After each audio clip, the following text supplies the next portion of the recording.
Minutes after the hour, for those of you who are still employed, you might be wondering what are the best and what are the worst jobs in America. Our ali07 minding your business this morning with some news on that. Good morning, Alina just gave me a little fragrant, fruity, gummy thing and stuck in my teeth.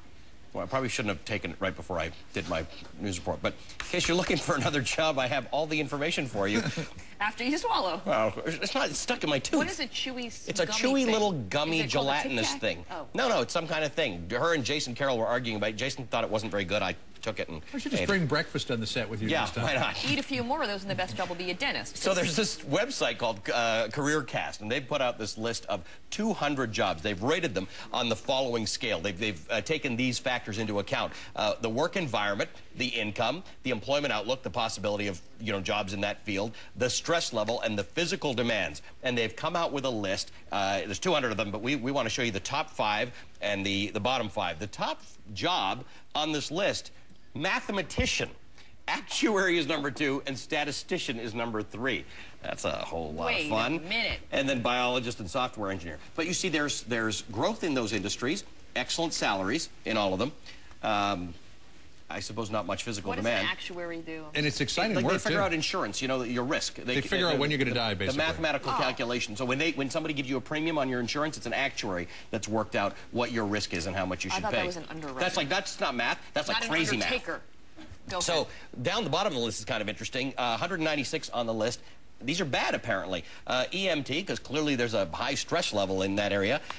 Number 197, seaman. Number 198 is a taxi driver. 199 is a dairy farmer. That seems a little rough. You got to get up every morning, milk the cows. And number 200 is a lumberjack. So if you're, you might like those things. Like you might really like cows or the sea or things like that. So I don't want to dissuade anybody. I don't know how much science went into this report, but kind of interesting.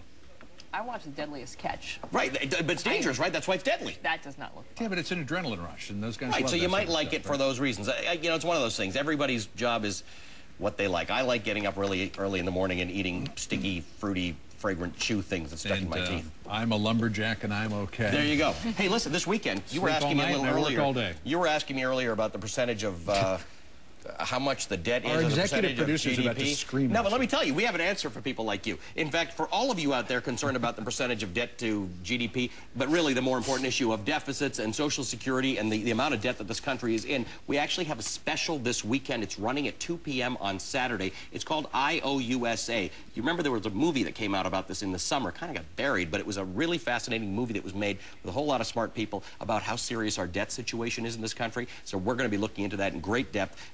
TiVo it. Dare I ask what the debt is as a percentage of GDP? No. Okay. You dare not. Thanks. Will Ferrell polishing up